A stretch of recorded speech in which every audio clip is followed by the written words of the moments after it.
also checking on Facebook. So it seems we are live. Yes. I will check also on my social media how it looks like. Cześć wszystkim, jeśli ktoś jest, to was witam. O, widzę, że działa. Ok, na Facebooku. Shabi, you can say hello. It seems that it's working everywhere. Hello, We have two everyone. people already, so that's the 100% of yesterday. We had two people yesterday. So I will say hello for all the two people. Yes, and for the rest, which For the rest that will watch it later. Yes, okay. Just one more second.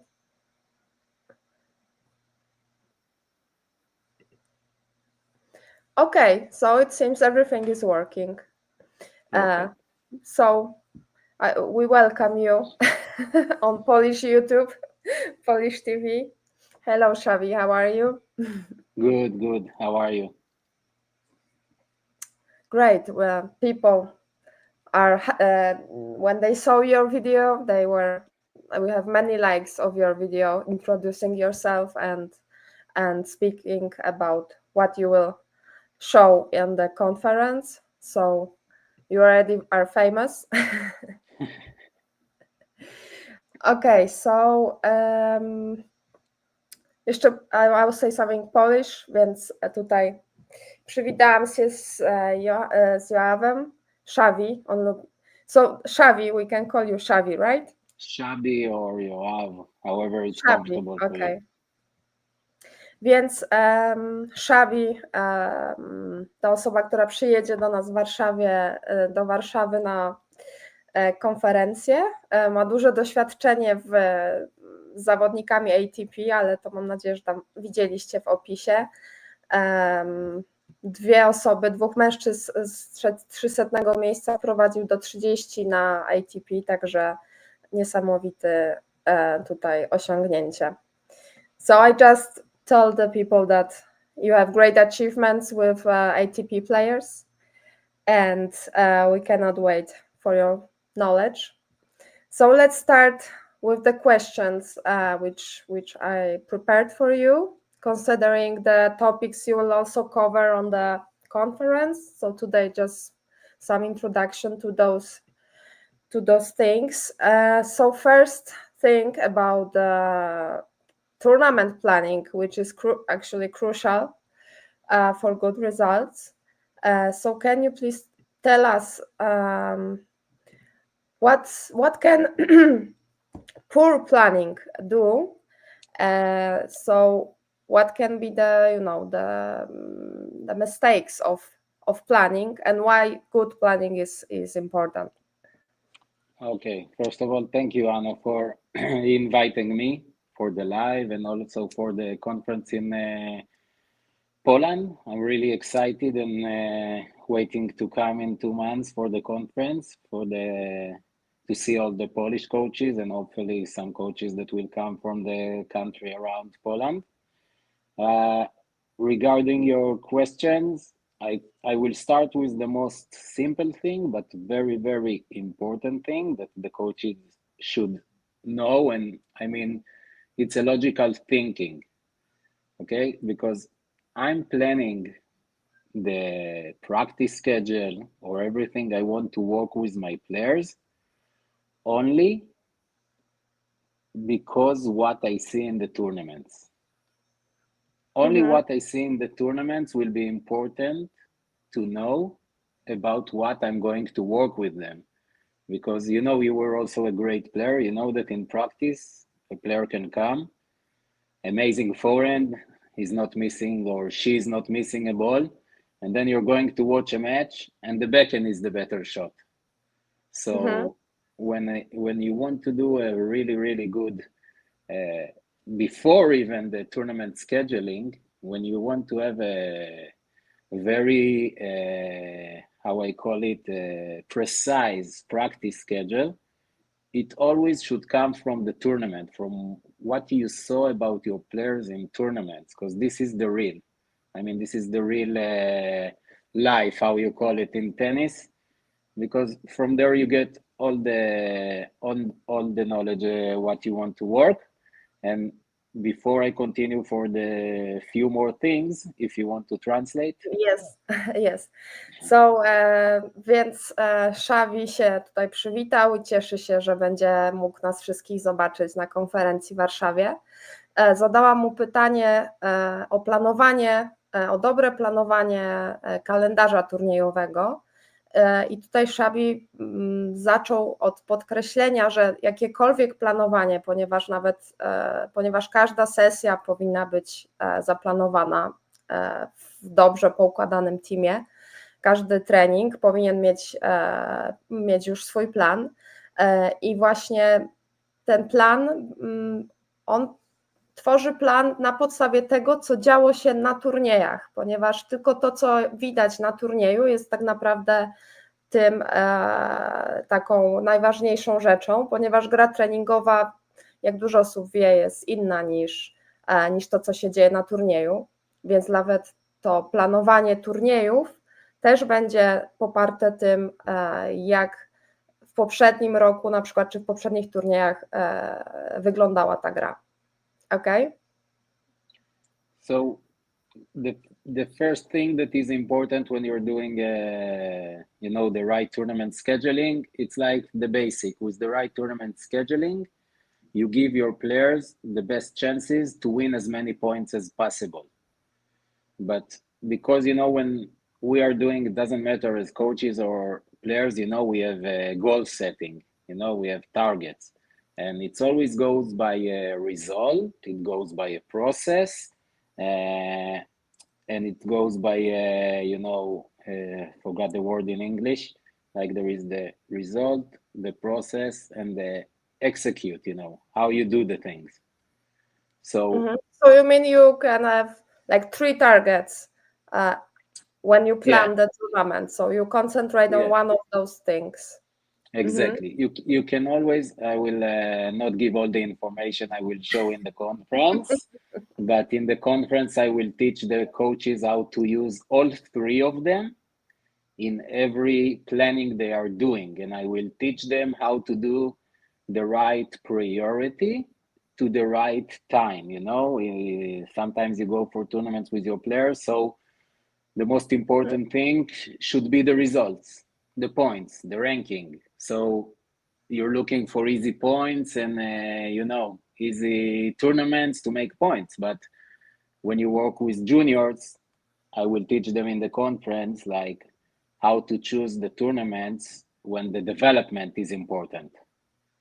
Not only the results. So where you put the development, where you put the process, where you put the result, and what's the priority. And I want to teach them that in every planning they are doing, they're always the 3 targets, it's just different priorities. It can be these tournaments, the result is important, or let's say you're working with your player, the kick serve, the second serve is doing 10 double faults, and you're working on that and you're going for a tournament. So the priority 1 will be the development and how we execute the second serve. So even if he's not winning matches, but every match he did 2-3 double faults, it's much better than it was, then you were able to achieve your goal setting, even if it's not the ranking right now.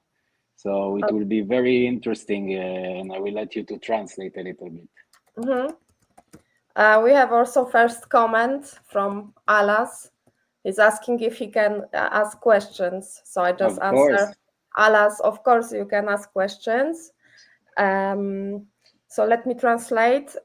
Więc wracając do tego planowania turniejów, bardzo ważne jest to, aby wiedzieć, że można planować według 3 celów tak naprawdę. Oczywiście głównym celem jest zdobywanie punktów do rankingu, więc można szukać turniejów, gdzie te punkty można zdobyć łatwiej, ale to zależy też od wieku, ponieważ u seniorów najważniejszy jest ten ranking, ale kiedy jest czas u juniorów, kiedy potrzebują rozwoju, to wtedy czasem trzeba postawić właśnie na poprawę gry i egzekwowanie niektórych aspektów gry, w trakcie turnieju i to będzie priorytetem. I na tej podstawie też będą zaplanowane turnieje. Na przykład Schabi podał przykład z drugim serwisem, że jeśli zawodnik ma dużo problemów z drugim serwisem, to można pojechać na turniej z założeniem, że ćwiczy ten mocny drugi serwis, nawet w postaci 2 drugich serwisów i poprawa tego procenta trafialności drugiego serwisu to będzie ten target na dany mecz, na dany turniej i jak się to osiągnie, no to można uznać to za sukces. Okay, I will see do you see the chat? No, only you Okay. can see. Wait, let me see if I can see the chat. Yeah, I can see the chat now. Okay, I can see it's a question about serve. Oh, wow. Okay, he's going for Alas is going immediately for the technique. Do you think you can answer that like very shortly or? Yeah. I mean, Alas, I can tell you that when I'm coming to teach the serve, I'm not going so much about the angle or how the legs should be. We can see today also on the women's tour, also on the men's tour, not only on the serve, forehand, backhands, some, I call it weird techniques, but for me, if a player, doesn't matter if it's he or she, if they feel and they can do everything with the ball in every shot, then I wouldn't touch the technique. And it goes for me same for the serve, because we get individual players that everyone is coming with his own technique on the serve, and some of them had correction from many coaches. So the first thing I will look on the serve is that I will try to see if the serve is like smooth, like there's no too many parts, that is not stopping in few parts. And I wouldn't go immediately to see if it's a 45 degree like in the book, or it's parallel to where the other leg should be. Of course, you should have enough knowledge to know, let's say, if the legs are too far apart, to do a little bit to close the stands and to make them a little bit closer. And some players comes when they put the leg, after the toss, they put leg to leg. Some of them are doing the normal, the old-fashioned serve.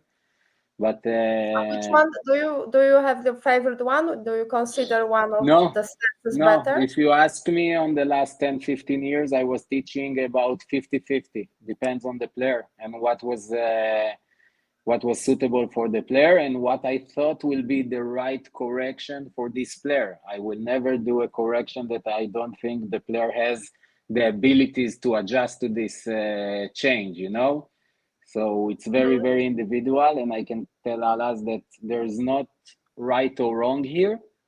You just need to go with what he feels is right for the specific player. Doesn't matter if it's a male or female. And just as long as they can do everything they want with the serve, I wouldn't touch it. And if he feels there is a problem about about the degree or how the foot are in the stand, so I would go with his feeling and with his knowledge of the player, what he's capable of, what change will do the best, what change will do the best change in the shortest time. Okay. I try to translate in short way, so Yeah, you understand what I want to say. Yes. Więc generalnie chodzi o to, że nie zawsze trzeba się tak skupiać na ile stopni trzeba ustawić nogę i tak dalej, tylko ważne jest, żeby to pasowało danemu zawodnikowi. I jeśli zawodnik potrafi wykonać wszystko, co potrzeba, i mieć dobry rezultat, to nie trzeba się aż tak przejmować ułożeniem stóp i techniką. Aczkolwiek oczywiście trzeba mieć jakieś podstawy, wiadomo, biomechaniki, żeby było to dobrze wykonane, ale jednak każdy ma swój własny styl. Jeszcze jeśli chodzi o pinpoint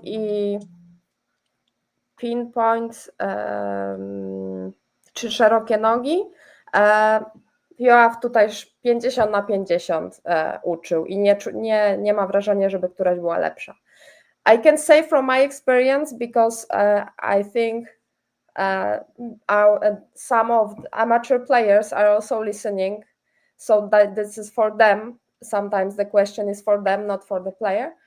From my experience, I can see that if someone is not fit enough, if you are very close during the serve, like very parallel to the baseline, it's better to open a little bit, to have your feet on some degree, because you can see on television that Alcaraz can stand pretty turned to the right and he can pirouette in the air, but for someone who is not fit enough, I think it's important to adjust.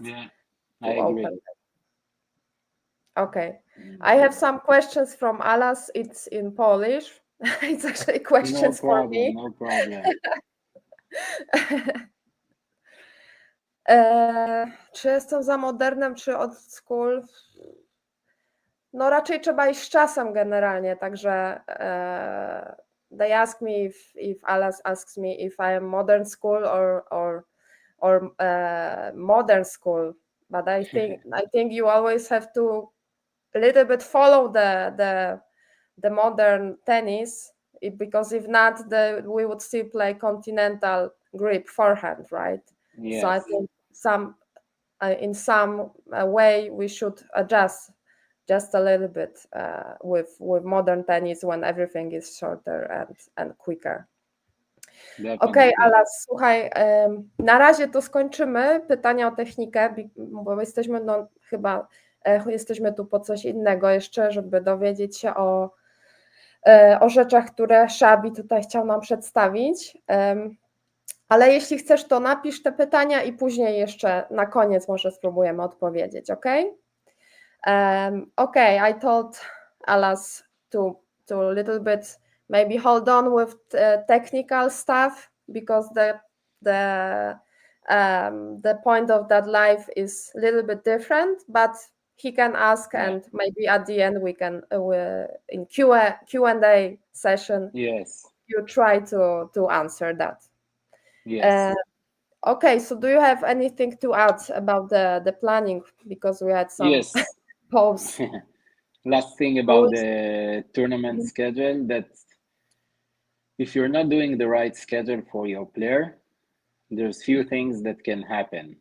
First of all, you can get burned out, because if you don't know how many matches, how many weeks your players need to play, and this is what I call teasing for everyone that want to come to the conference. Only in the conference I will show how many matches each age group should play per year, how many matches and how many weeks.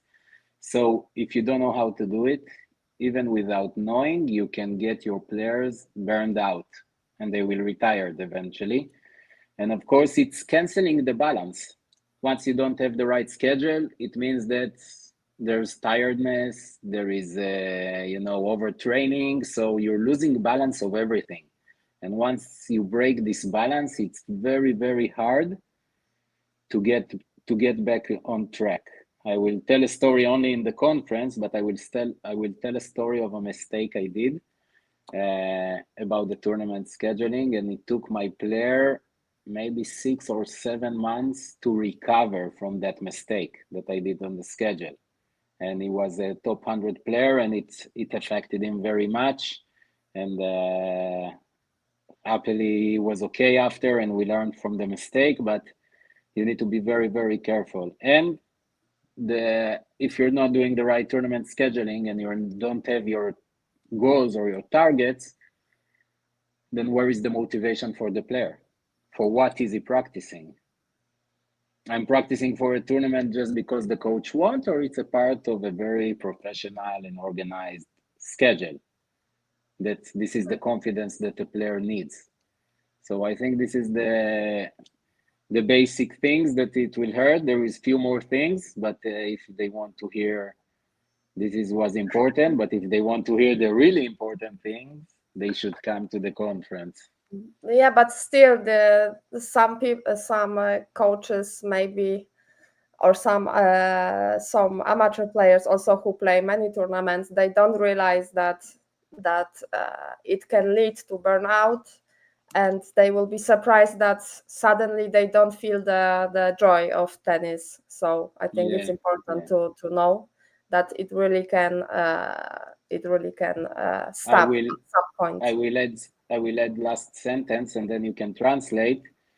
To understand how important that topic is, I can tell you now, here is on live for the first time, that at the end of March there is the World Tennis Conference. You know, the 5th tennis conference, everybody knows about it. It's already big promotion.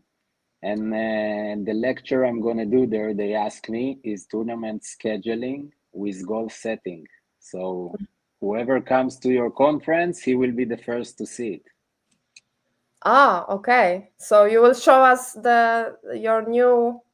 I will show you what I'm going to present a week after for the entire world. Yes. Okay. Well, so we feel very special now. Really. We feel honored. Okay, so the translation.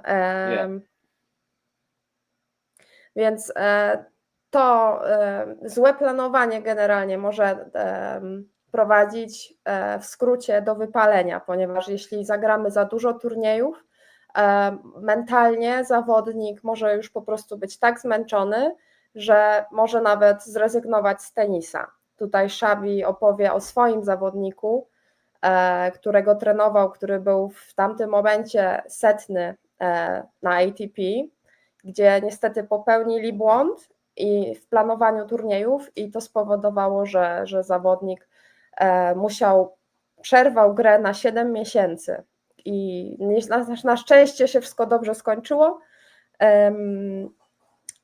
ale była to trudna sytuacja, o której Schabi opowie więcej na konferencji. Okay, what was the last sentence? Okay, I know. I jeszcze tutaj opowiedział o światowej konferencji, która się odbędzie tak naprawdę tydzień później po naszej konferencji w Warszawie. I to będzie Światowa Konferencja Trenerów online i tam Schabi też będzie opowiadał właśnie o planowaniu turniejów pod kątem ustalania goli. Także gole mogą być różne, już jak mówiliśmy, nie tylko ranking. I my jako pierwsi zobaczymy tą prezentację jeszcze przed całym światem w trakcie tej konferencji, także możemy się czuć wyjątkowo. Okay, Xavi, so we feel special about your Thank you.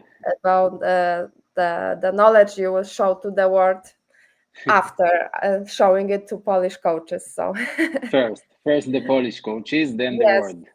Yes. It's only because I ask you 1,000 questions on Germany. Unfortunately, I will be not able to ask you questions because I will translate you on the conference. I'm sure you will find the time. Yeah, but I hope other coaches will do the job too. I really hope. They will ask me questions, and sometimes I have questions too. I'm coming also to learn. In every conference I'm speaking, I learn a lot from the local coaches. So I'm very excited not only to come, but also to learn from the local coaches. And also I have to tell you, we have already 6 or 7 players, coaches with a player who can participate in the on court. So like the real players, not as in the Germany on the course in Germany where there were coaches playing and me, the real player, but really young players who wants to try and the coaches who wants to learn from you. So I'm really happy about that. Więc tutaj jeszcze powiedziałam Szabiemu, że jest dużo osób, już sporo zawodników, którzy będą chcieli z nim trenować podczas konferencji, ponieważ trenerzy mogą przyjeżdżać z zawodnikiem i już mamy około 7 zgłoszonych zawodników do treningu na korcie. Oczywiście nadal się możecie zgłaszać. Okay, so let's go with another question, another topic. So about being a good coach, which you will also present in Warsaw. But today we want to ask you, what's the coach's role in different stages of players' development? If you stay the same during the years passing by with a player when he was kid, then junior, and hopefully senior with you, how do you approach that? If you change your approach to the player and coaching, or how do you do that? Yes, first of all, I think there's a lot of examples of coaches that took players from 10, 12 until they become pros, and there is coaches that were with their players when they were young, and then different coaches and they become players, and there's coaches that only took players when they are 17, 18, turning to pros, and they take them. I think, first of all, the main goal of a coach is never to stay the same. And I mean, not the same by the character. You always have to be, for me, honest and respectful, of course, but you need to keep learning. You need to keep learning all the time, because I don't know one amazing coach that I know many that are the best coaches in the world that are not willing to learn every day new things.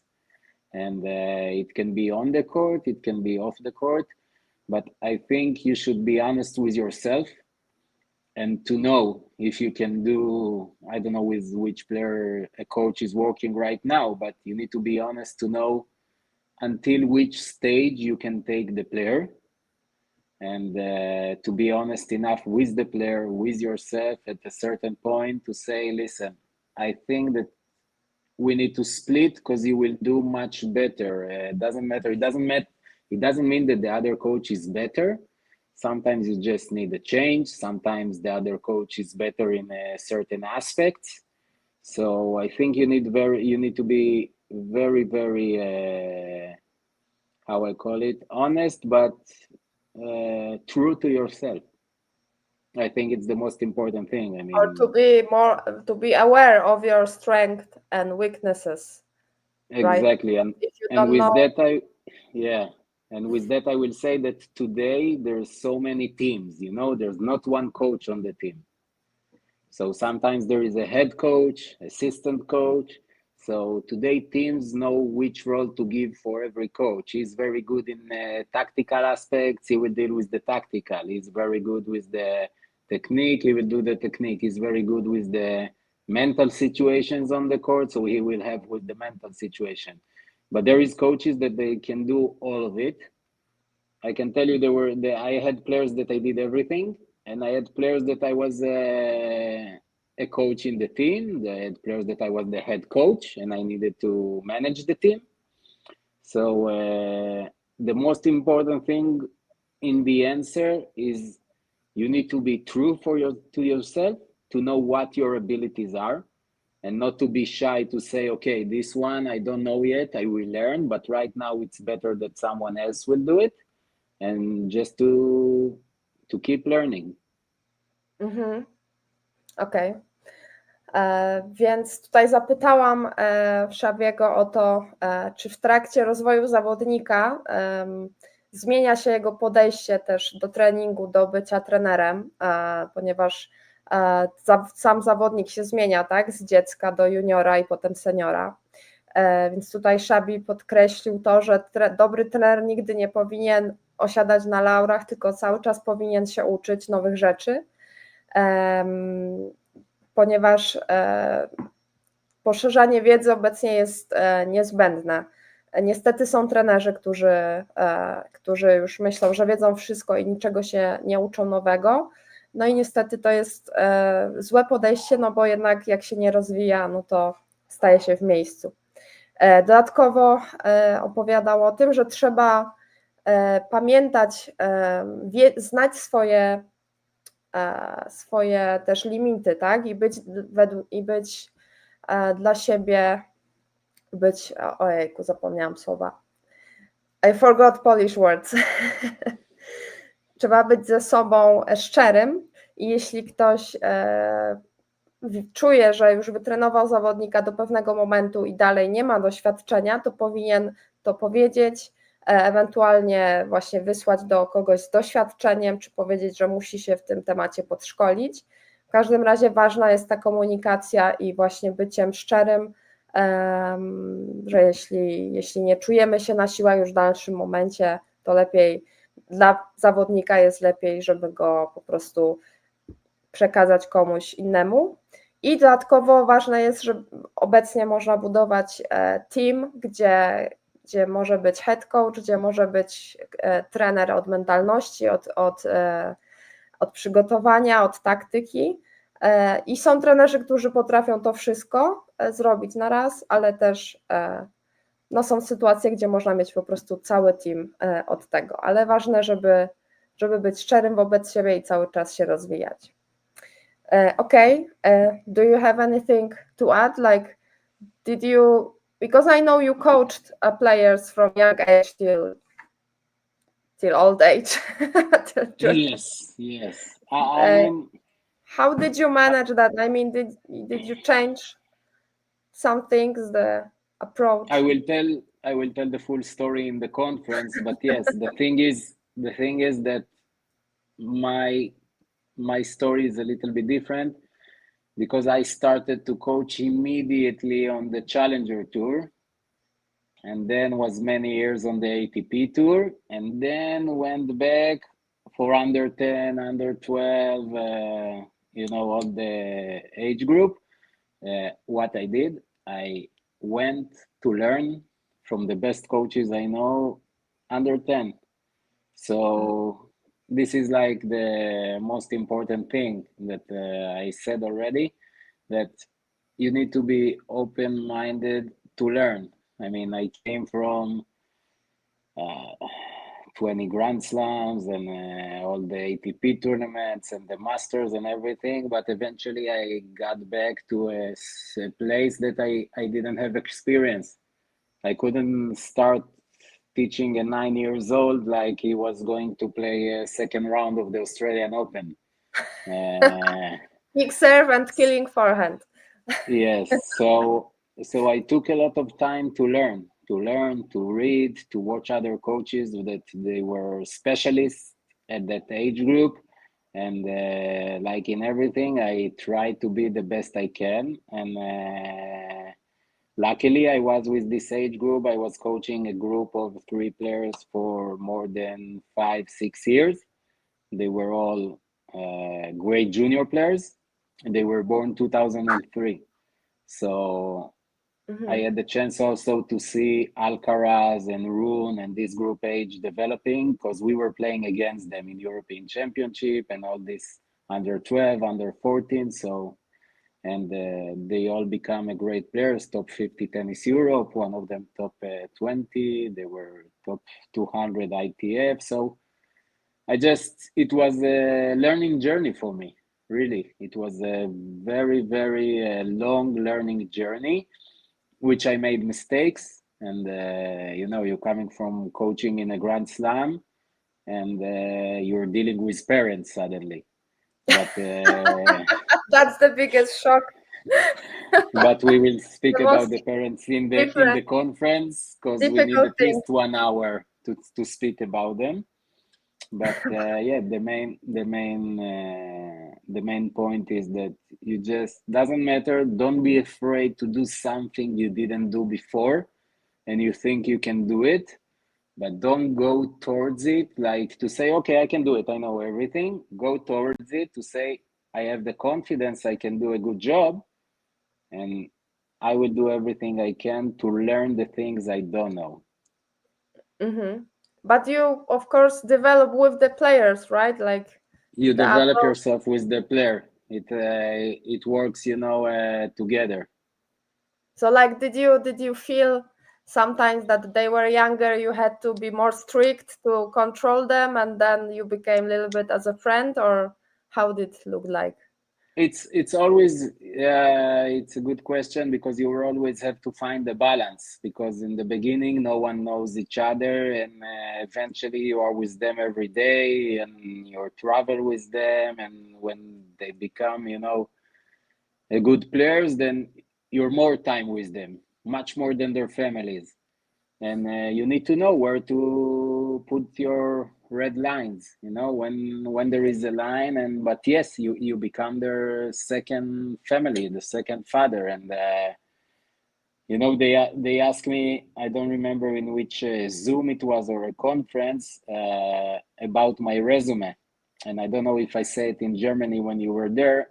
I told you that it's not on my resume, but my best achievement is that these 3 kids, we still have a WhatsApp group since they were 11 years old. And we are now talking that this WhatsApp group is already live 10 years.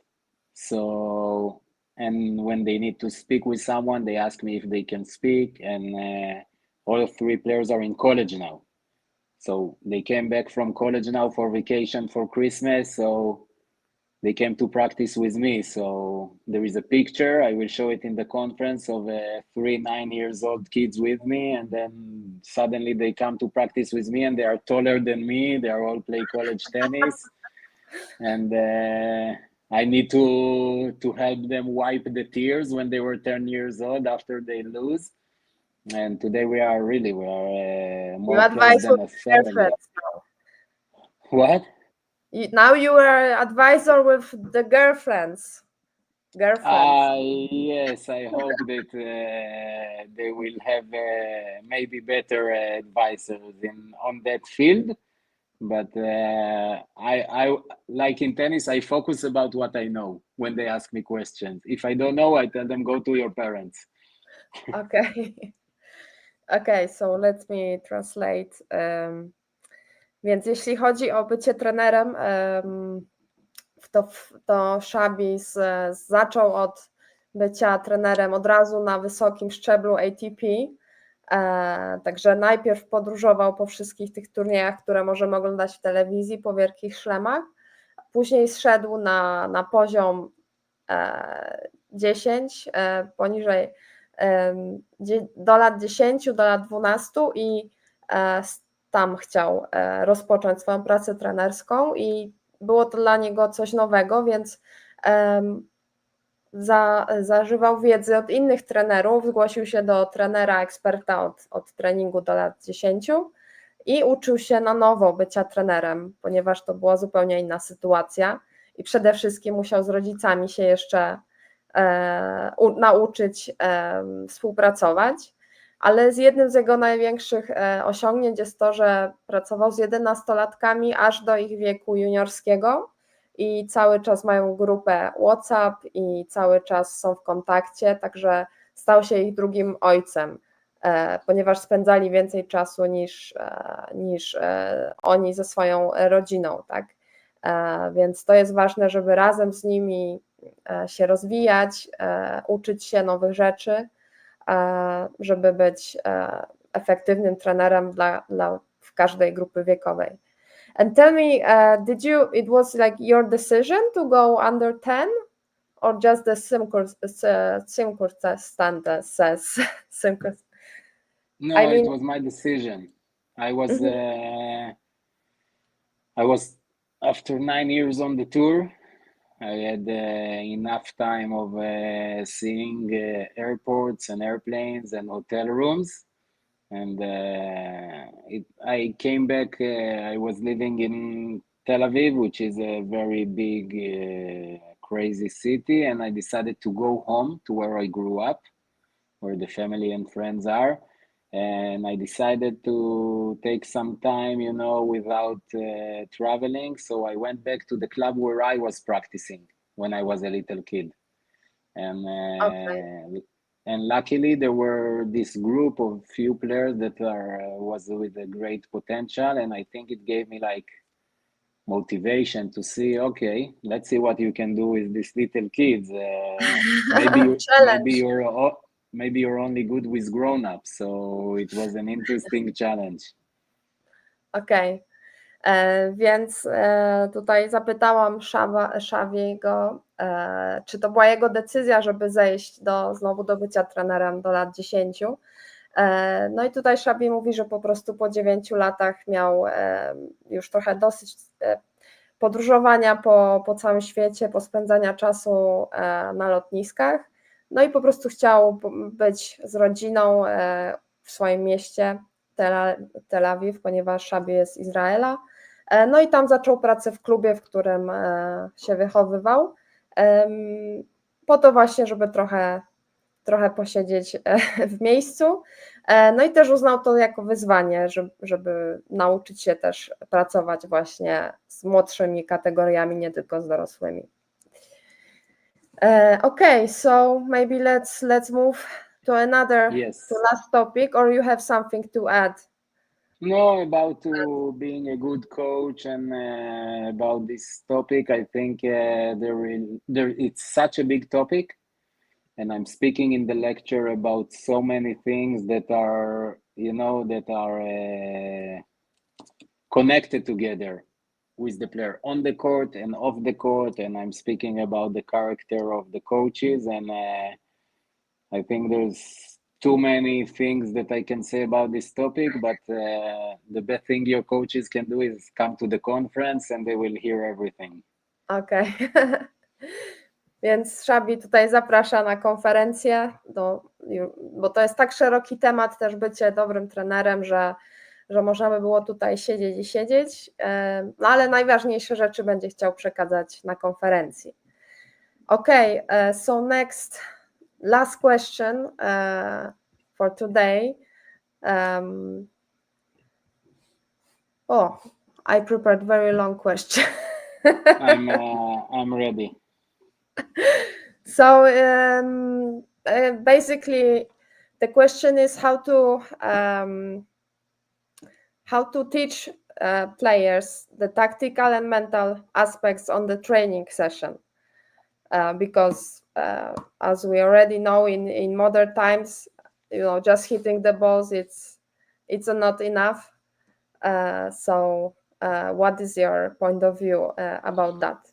Let me translate the question first, maybe. Yes. Więc zadałam pytanie Szabiemu o to, jak trenować taktyczne i mentalne przygotowanie do gry, czyli żeby to nie było tylko trening odbijania piłek, kierowania piłkami, ale też jak prowadzić trening, żeby rozwinąć zawodnika pod kątem mentalnym i taktycznym. Okay.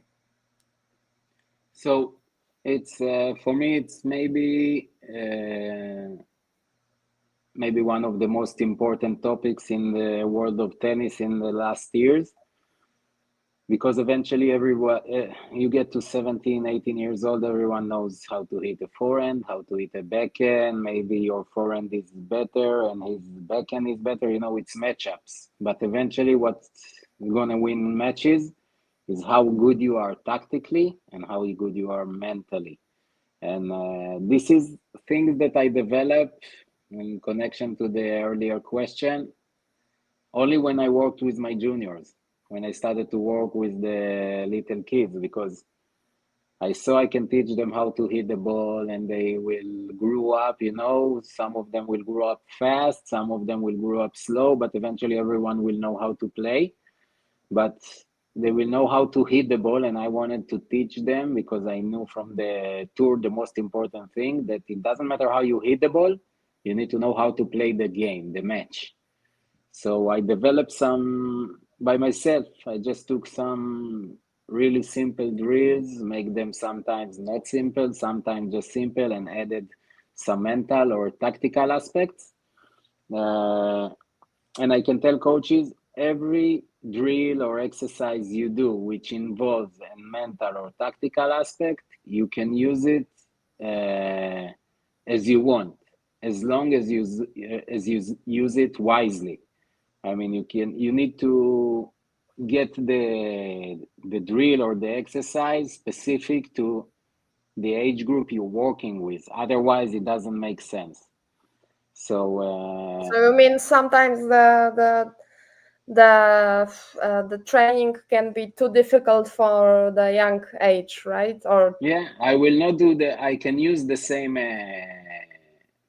exercise for 10 years old and 14 years old, but the goal will be different, and maybe I will change few little things in the exercise to make it more adaptive for 14 years old. And I will also give a small example.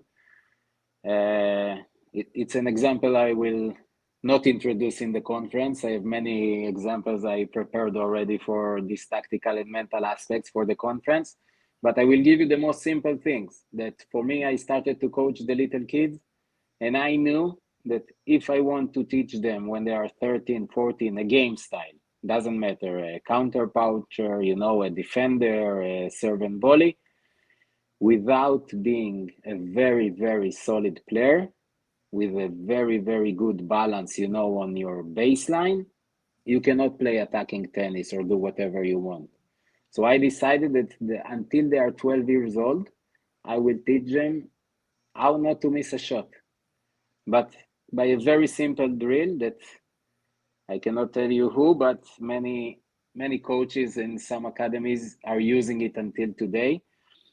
I decided that every practice, they start with a warm-up. Yeah, they are 10 years old. They warm up on the mini, and then they work on 3/4 of the court, and then baseline. So if they warm up on the mini, they need to do 50 shots in the row on the mini. If they get it, they do 50 on the 3/4. If they get it, they do it on the baseline. If they get it, they do it on the forehand cross. If they get it, they do it on the backhand cross. And I can tell you that I started with them with 50 in a row. And I can tell you that after 5 months, we had you're not going from the mini back if you're not doing 250.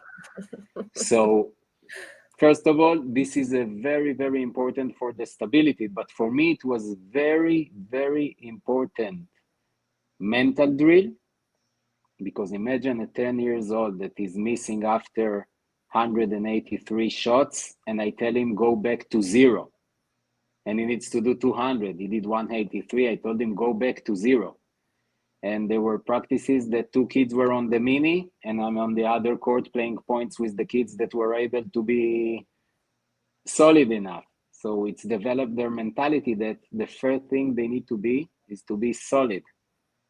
And but sometimes we would even don't think that this can be mental aspect of the training, right? Of course. Just playing cross is only for the stability in the game, but actually some people would not think that it also creates a good mentality and resilience, right?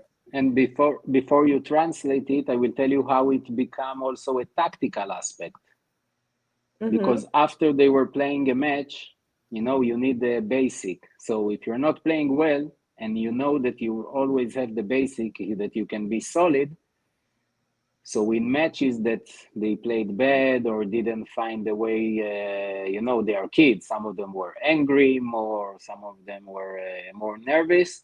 So every time that something happened and I was outside, or they already knew that something is going wrong, you go to a warm-up mentality. Warm-up mentality, it says, okay, I'm not missing a shot right now. I'm not going for winners. Let's see if the other guy will miss. And many matches they won because they just went back to the warm-up mentality. I just need to do 200 in a row every point. Let's see if my opponent can do 200 every point. So this is a simple thing that I took, and I built it as a mental drill. And later on, when they were very easy, but mature enough, very good. Yes, I think for the mind is I think many young players had problem with that. Yes, to do something boring, and for me, if I think they broke many rackets because of that. Yeah. For me, if they can do something boring with 100% focus, then in the match I'm not worried. They will be 100% focus when it's important. Okay. So, translation. Więc tutaj zapytałam Yoava o to, to znaczy już Wam mówiłam pytanie, jak trenować, jak w treningu rozwijać taktyczne i mentalne podejście, to znaczy aspekty, jak je poprawiać. I tutaj Schabi opowiedział o tym, że jakby sam też trochę je wymyślał, ale też czerpał z doświadczenia od innych trenerów. I tutaj też trzeba pamiętać o tym, żeby też te ćwiczenia dostosowywać do grupy wiekowej, bo nie zawsze te same ćwiczenia będą odpowiednie dla osób młodszych, a dla juniorów. I takim przykładowym ćwiczeniem było, które było i taktyczne, i mentalne, ale bardzo proste, było po prostu utrzymywanie piłki jak najdłużej w korcie. Na początek to było 50 odbić najpierw na małe kara, bez żadnego błędu, później na 3/4 kortu, i później z końca, i później po krosie, forehand, backhand. I czasem już w pewnym momencie do tego Schabi doszedł, że nawet 200 uderzeń oczekiwał od swoich graczy i nie poszli dalej z tym ćwiczeniem, póki tego gracze nie zrobili. I tutaj mentalnym aspektem było to, że gracze musieli to w sobie przetrawić, że zepsuli przy ponad 100 uderzeniu i musieli grać od nowa. I bardzo to wpływa i ćwiczy w ogóle cierpliwość, wytrzymałość mentalną. Nawet ktoś by powiedział, że to jest proste ćwiczenie, a tak naprawdę bardzo dużo ma wpływu na charakter gracza. I taktyczne, ponieważ w meczu, kiedy coś im nie szło, wiedzieli, że muszą wrócić do tego zadania i po prostu na meczu grać po krosie i zobaczyć, czy zawodnik też 200 razy przebije po krosie, i bardzo dużo meczy potrafili wtedy wygrać, nie będąc w swojej jakby najlepszej formie w ciągu dnia. Okay. Something more? No, there's so many interesting tactical and mental drills. You saw a few of them in Germany, and hopefully Maybe the some coach kind of like the method you use to create them. Well, like the for example, method you have simple exercise, and you can add. How do you add some things to normal exercises to create from them the mental and tactical? like for me, and I will speak about it in the how to be a good coach. My philosophy is very simple, that it's going by logical thinking. It means I can see a drill or an exercise, and immediately, like someone that wants to learn all the time, I'm asking question about the exercise. What's the goal of the exercise? What the exercise can give me mentally, what it can give me tactically, and maybe it's a technical. You mean you ask the coach who's doing the exercise? Or I can ask the coach, or sometimes, when before, 10 years ago, 12 years ago, when I was with the juniors, so I was asking every time, because I was not experienced with juniors, every time I did an exercise, I was asking myself, how can I make this exercise better, develop them? And some exercises said, okay, here we cannot touch. But like I said, in the warm-up, I said, okay, let's do it a mental test for them, but not one day, every day. Because why? It will help me make them more solid. And, and on the mental side they will be frustrated. I said, if they're going to miss a shot and they're going to stay on the mini, for a 10 years old, you're killing them. Imagine that 1 hour and 30 minutes is on the mini and the others play points in the court next to him. And he's doing it with his friend, and they are not allowed to say bad words to each other. They are not allowed to, to criticize each other. Whose fault is it? And also, I said that here, I also create good communication. because they know that they need to work together. If they are not going to work together, someone is going to miss because he's angry, because he's nervous, because of 100 reasons. So every exercise, I recommend coaches to ask themselves, how can I make this exercise better? How can I make this exercise more mental, more tactical? And this is something that I say many times when I'm speaking, and I encourage coaches to do it, even in the conference, when they will see the exercise I do or different drills I do. If they know it or they don't know it, it doesn't matter. I tell them from now on, this is also your exercise. Do it with it, whatever you want. Change it. Don't use it if you think it's not working with your player. Maybe in 10 years you will have a player, it will work. In tennis, once we understand that there is not right or wrong, or we speak about something, let's say me and you will argue now about something in tennis, you know, if some person is right, which is beautiful, it doesn't mean that the other person is wrong, because it can be the opposite on a different player. So this is the most important thing. I will also speak a lot in the conference. They just need all the time to ask themselves how they can do this coach drill better, how they become on their own drills much better tactically and mentally, and eventually, like, just keep try and learn, keep try and develop themselves, like, to understand not right or wrong. There's not black or white, there's many colors in the middle. Full rainbow. Yes. Więc chciałabym tutaj przekazać to, co Szabi miał do powiedzenia na ten temat, na temat tego, jak tworzyć te ćwiczenia, aby zawsze były trochę i pod względem taktyki, i pod względem mentalnym.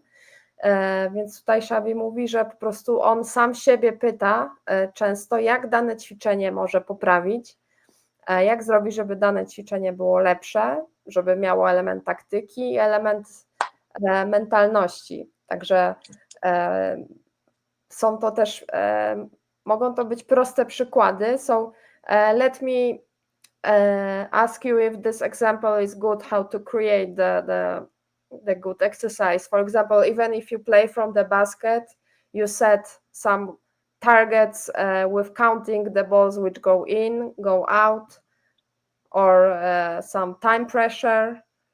Perfect. Right? Yes, this is one way to develop a drill. It's a great example. Mm-hmm. I have a game which is frustrating for when I played with 14 years old, that we counted forehand cross, and every shot in, it was 1, 2, 3, 4, but if she missed, it was -1. So 1, 2, 3, 4, missed forehand, we go to 3. She missed, we go to 2, and sometimes she was even on -10. Yeah, it's about consistency. It's a great drill. Yes, and she was so frustrated, but it was nice to see that sometimes I said, okay, the time is we should practice serve or something different. Let's finish this exercise. We can do it next time. I said, no, I have to finish this. And she went from -10 eventually. Yes, so that was that I like. But it's simple things, right? You can add even to the basket. For me, the more simple it is, it will be more effective. Okej. Więc ja jeszcze tutaj zadałam pytanie Szabiemu o to, dałam mu przykład, jak ja na przykład konstruuję takie ćwiczenia i wystarczą proste rzeczy. Nawet przy treningu z koszyka można dodać liczenie punktów, trafień, albo zrobić presję czasu, albo presję wyniku. Też przytoczyłam mój przykład, kiedy trenowałam 14-latkę, że każde uderzenie to było +1 i miałyśmy dojść do 10, ale jak zepsuła piłkę, to schodziłyśmy na przykład z 3 na 2, na 1, czasem do -10. Także to jest taka walka samego ze sobą i taka prosta rzecz, a buduje po prostu mocno charakter. Okay, so I think 1 hour is a good result of our discussion. Definitely. So it's always, the plan is like to ask some questions and maybe 40 minutes to cover all them, but as we all are passionate about tennis, we can speak and speak about it and never end story. Okay, so if I ask people if there are any questions, or maybe if Alas is here and he wants to hear the answers to his question. Alas, jeśli jesteś jeszcze, no to zadaj proszę pytania. Możemy odpowiedzieć teraz na pytania o technikę, jeśli chcesz, albo jeśli ktoś inny jest, może zadać pytanie. But let's, until someone answers, we can cover the questions from him, which he left here. With the modern and old school, I think we already said that. Yes. I think you agree. Do you agree with me that we should little bit follow the new? You should keep yourself up to date. Mm-hmm. Okay, but did you see Alcaraz? He changed his serve like 2 or 3 years ago. He changed it from like big swing to short, like this. Yes. Because that was the fashion of serving from here. And I can see now this year there are YouTube videos where he, when they show that he changed it again to bigger swing.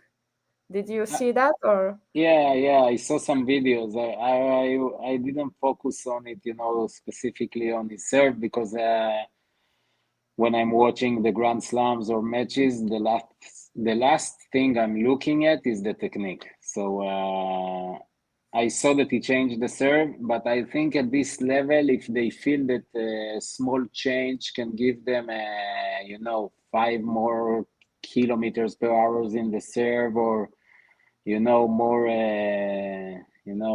to be more consistent in the first serve, or even to get more spin on the second, they will do it. And we also saw Nadal changing his serve after 15 years, not after the beginning of his career.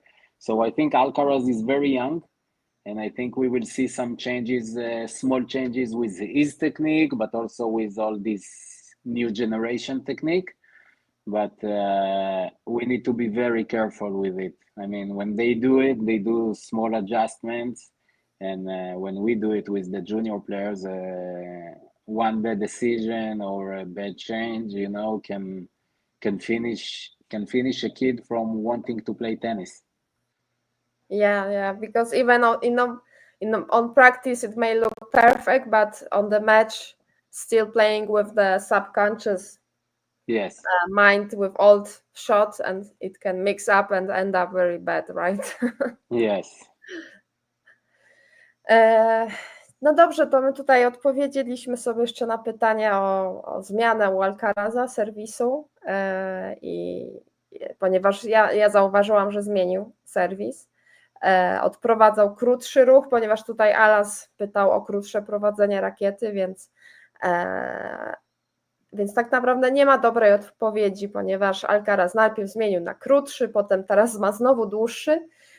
No i Szabi tutaj mówi, że tak naprawdę ważne jest też samopoczucie zawodnika. Jeśli on wierzy, że ta zmiana jest dobra, to po prostu można ją kontynuować, ale bardzo trzeba z tym uważać, ponieważ wystarczy trochę zachwiać pewność uderzenia i z drugiej strony może to nawet doprowadzić do końca kariery, jeśli ktoś stracił po prostu poczucie pewności w uderzeniu i nie potrafi go odzyskać po dużych zmianach.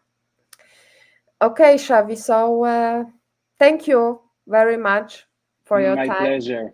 Waiting to come to Poland.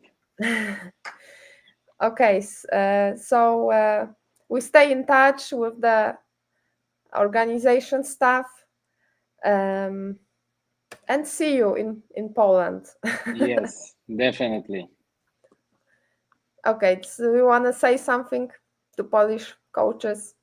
That I really hope that they will register to the conference. I I know Gregor, and I know you from Germany, and it's going to be a very, very high quality conference.